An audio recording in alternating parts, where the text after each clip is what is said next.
What's up, LightForce? Today we're going to carry on thinking about the Bible. We've seen that it has lots of treasure in it, and last week we thought about why there were so many different types of Bibles.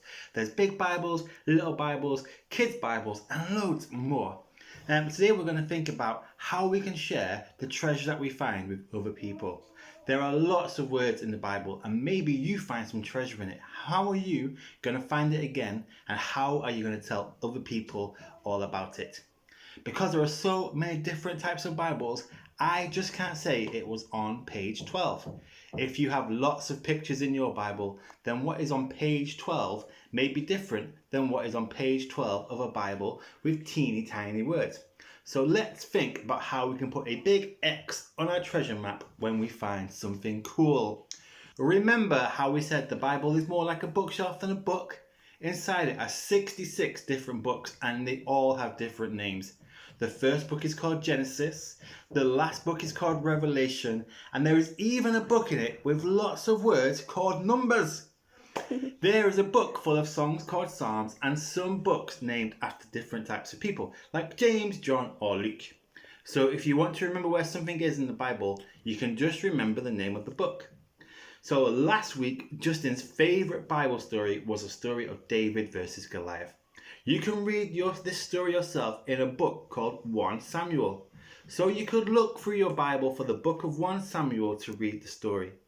Most Bibles will have a special page called the contents page that tells you what page number the books start on. So you could even use that to help you. But there's a problem. 1 Samuel is a big book. It is like if you had a treasure map, just putting a big X on Manchester will tell you where the treasure is, but it'll take you a while to find it. Luckily, when we get to a Bible, all the books are split into little sections called chapters. If you have a Bible with chapters in it, then you'll see a big number on the pages that tell you what the chapter is.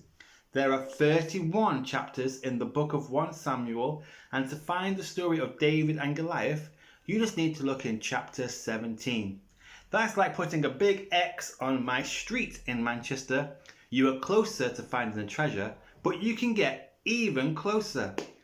Every chapter in every book of the Bible is split into something smaller called verses. Chapter 17 in the book of 1 Samuel has 58 verses, and the story of David versus Goliath starts on verse 1.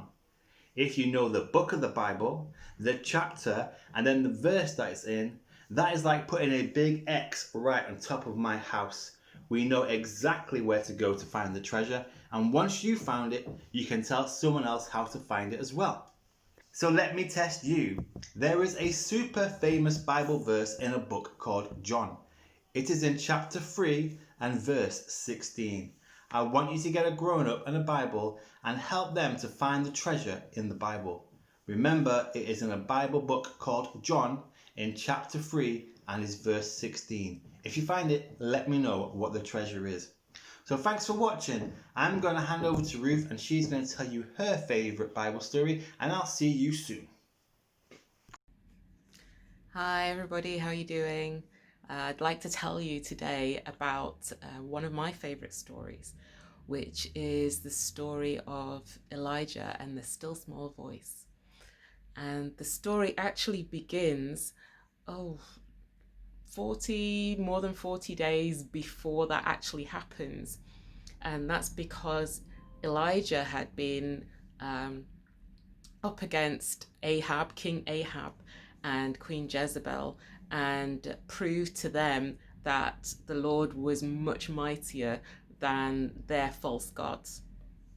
But after that, then King Ahab and Queen Jezebel got really upset, and they wanted to get rid of Elijah. So Elijah went into hiding and ran off.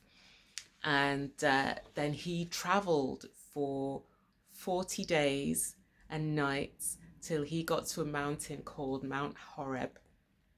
And he spent the night in a cave there. And Elijah was so down and sad and depressed, and he just didn't know what to do with himself. He told the Lord that he was really, he felt alone, and he felt like, he didn't want to just do anything anymore. He really had enough. And the Lord told him to come out of the cave the next morning. And he said, come out because I'm going to come by. So Elijah was going to go out of this cave, but there was a massive, massive storm that happened. There was wind everywhere, and it actually split the mountains, and there were stones being broken and coming down the mountain, so he couldn't get out of that actual cave. And then after the wind, he thought, well, maybe the Lord's going to be here now. And after the wind, there was an earthquake. And if you imagine all these stones that have been loose and broken up from the wind, now there's an earthquake, and the earthquake is just, the ground's shaking and so on. And, the Lord wasn't there because all this stuff was happening. And then if you imagine when you go camping and stuff, you make a fire. You can make a fire by rubbing stones together. So there was all this fire came, and again, Elijah couldn't get out of the cave. There's fire everywhere, and the Lord wasn't in that fire. And then he heard a whisper, and Elijah went outside the cave, and the Lord asked him, what are you doing here? And Elijah told him everything that had happened again. And he told him that, it's just me. I'm all by myself. And, they want to kill me. They want to get rid of me. And he just didn't know what to do. He was so sad. He was depressed. And you know what? The Lord just told him what his next steps were. He told him what to do next, and he told him who to trust and who his new friends would be. And what I want to say to you today is that if you are feeling really sad and down, especially with everything that's been going on, just find that place, get away from all the busyness and all the noise. And it's great when we have fun and we have games and we do lots of things, and sometimes we have fights, and that's not so good. And if you can just find yourself in a quiet place and just talk to the Lord and tell him how you're feeling, if you're feeling, down, especially, summer's coming and you might not see some of your friends for a long time, you've not seen them already. Whatever it is, if you just talk to the Lord and then listen to what he has to say to you. And he will talk. Read your Bible and pray. And the Lord will come to you. And I hope you have a look at that story. It's in 1 Kings chapter 19.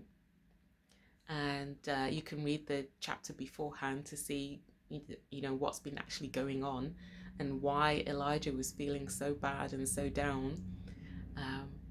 But I hope that this just helps you a little bit. Take care.